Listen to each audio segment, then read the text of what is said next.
যে কোনো একটা দেশের ব্যাকবোন হচ্ছে দুইটা জিনিস। প্রথমত অর্থনীতি, দ্বিতীয়ত হচ্ছে তাদের সেনাবাহিনীর সক্ষমতা। এর বাইরে জনসংখ্যা আরও অনেক কিছু এখানে কানেক্টেড আছে।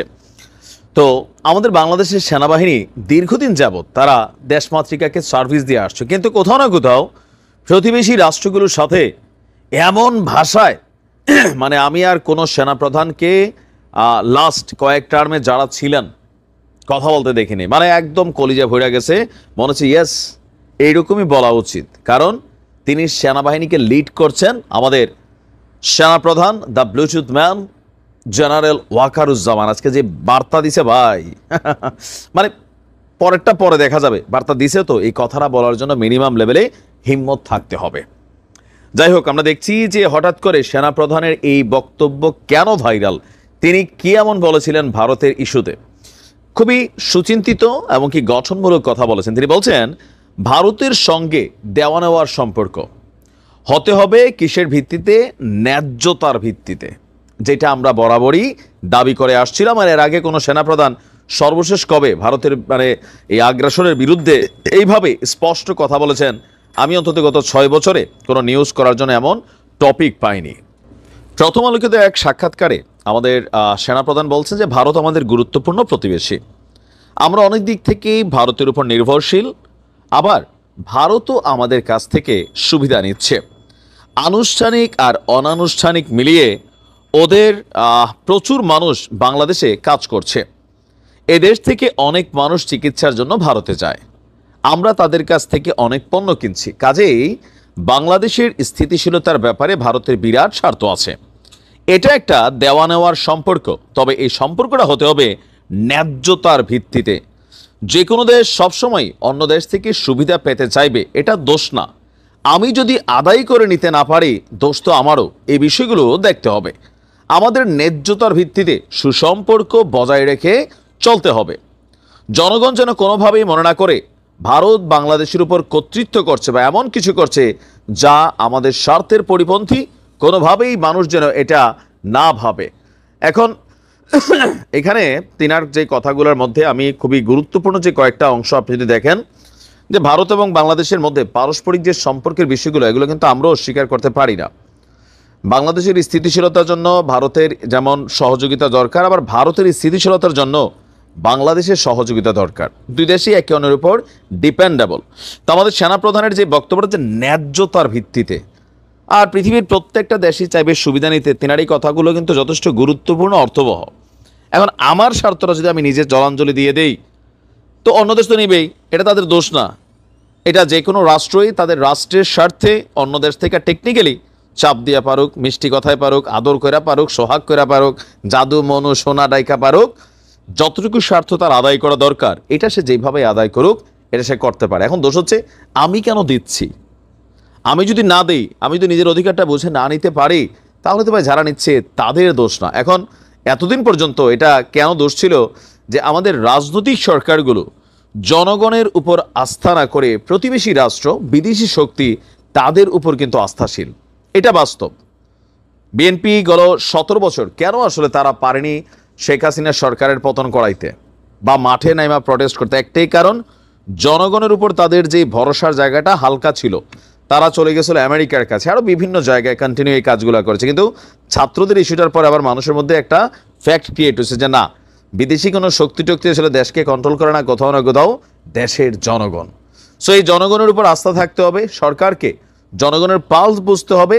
আর জনগণ যদি কোনো দেশের সরকারকে সাপোর্ট করে, সেই সরকার অবশ্যই অনেক শক্তিশালী হয়, যে কোনো দেশের সাথে ন্যায্যতা এবং সমতার ভিত্তিতে নিজেদের অধিকারগুলো আদায় করার ক্যাপাবিলিটি রাখে। তবে এমনভাবে কোনো সেনাপ্রধান কিন্তু এই বিষয়গুলো আর বলেনি। ভারতের বিভিন্ন ধরনের হুমকি ধামকির এগেনস্টে তিনি কিন্তু সুন্দর ভাষায় যেটা বোঝানোর সেটা বুঝাই দিয়ে গেছেন। বুঝলে বুঝ, না বুঝলে তরমুজ। দর্শক, আজকে আমাদের গুরুত্বপূর্ণ একটা বার্তা, যেটা আমাদের বর্তমান বাংলাদেশ সেনাবাহিনীর সেনাপ্রধান আছেন জেনারেল ওয়াকারুজ্জামান, তিনি যেই জরুরি বার্তা দিয়েছেন জাতির উদ্দেশ্যে। বর্তমানে যে অস্থিতিশীল একটা পরিবেশ চলছে সারা বাংলাদেশে, বিশেষ করে এই মুহূর্তে অন্তর্বর্তী সরকার ক্ষমতায় আসার পরে কিছু কিছু সেক্টরে আমরা দেখেছি যে অতীতে আসলে যখন এই ধরনের বিষয়গুলো ঘটতো, তখন টেকনিক্যালি আওয়ামী লীগ সরকার এগুলাকে কিন্তু মানে যেমনি হোক এটা ম্যানেজ করতো, প্রয়োজনে হচ্ছে দমন করতো, বাট বিষয়গুলা আন্ডার কন্ট্রোলে ছিল। কিন্তু ডক্টর ইউনূসের সরকার আসার পর এই বিষয়গুলো একটা বিরাট আকার ধারণ করেছে। দেশের অর্থনীতি ক্ষতিগ্রস্ত হচ্ছে, প্রতিষ্ঠানগুলো ক্ষতিগ্রস্ত হচ্ছে। আমাদের জেনারেল ওয়াকারুজ্জামানের একটা ইন্টারভিউ নিয়েছে আমার বাংলাদেশের প্রথম সারির গণমাধ্যম প্রথম আলো। তো সেখানে বেশ কিছু মন্তব্য ছিল, আর সেই জায়গা থেকে তিনি জাতির উদ্দেশ্যে একটা বিশেষ বার্তা দিয়েছেন।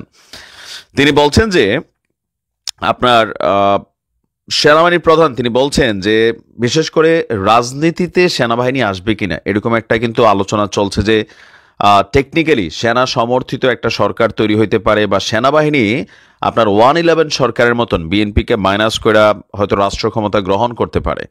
তো সেনাপ্রধান বলছেন যে তিনি বাংলাদেশের জনগণকে আশ্বস্ত করতে চান, সেনাপ্রধান হিসাবে রাজনৈতিক কোনো অভিলাষ বা ইচ্ছা তার নাই। ইভেন সেনাবাহিনীকেও রাজনীতির বাহিরে তিনি রাখতে চান যতক্ষণ তিনি দায়িত্বশীল আছেন। আর অন্তর্বর্তী সরকারের যে কোনো ডাকে মানে ডক্টর ইউনূস যখন যেই কাজে ডাক দেন সেনাবাহিনীর তরফ থেকে সর্বোচ্চ পরিমাণ সহযোগিতা করা হবে।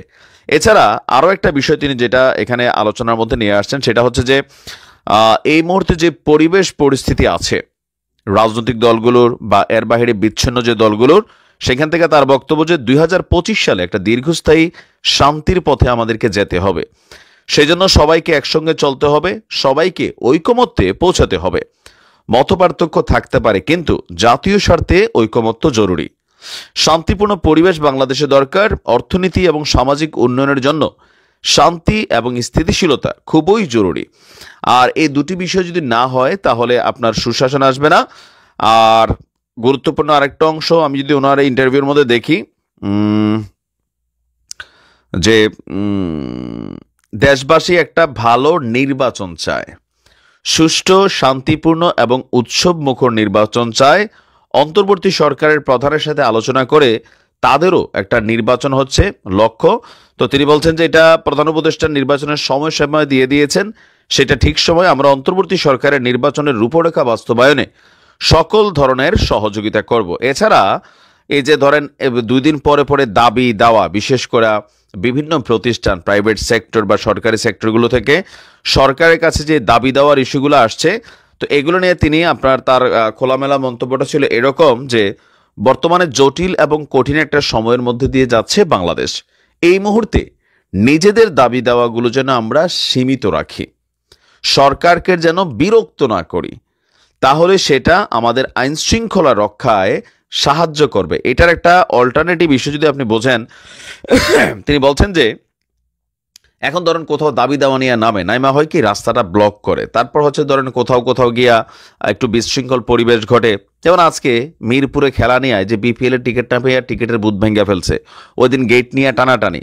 তখন এইসব জায়গায় হয় কি প্রশাসনকে শক্ত ভূমিকা পালন করতে হয়, আবার প্রশাসন শক্ত ভূমিকা পালন করলে তখন জনগণের মধ্যে একটা আসে এই যে দেখো শেখ হাসিনার পুলিশ এখনো খারাপ রয়ে গেছে, হ্যাঁ এরকম শব্দটা আনে। সেনাবাহিনী নিয়েও কিন্তু টুকটাক বক্তব্য দিয়ে ফেলে। তো সেই কারণে সেনাপ্রধানের বক্তব্যটা হচ্ছে দেশের এই উদ্ভূত পরিস্থিতিতে এই দাবি দাওয়াগুলোকে একটু সীমিত রাখা, নির্বাচনকে নিয়ে একটা জাতীয় ঐক্যমত্যে পৌঁছানো, আর সেনাবাহিনী রাজনীতিতে আসবে এরকম নানান যে গসিপগুলো বা বিভিন্ন কন্টেন্টগুলো আসে সেখানে তিনি স্পষ্ট একটা মেসেজ দিয়েছেন।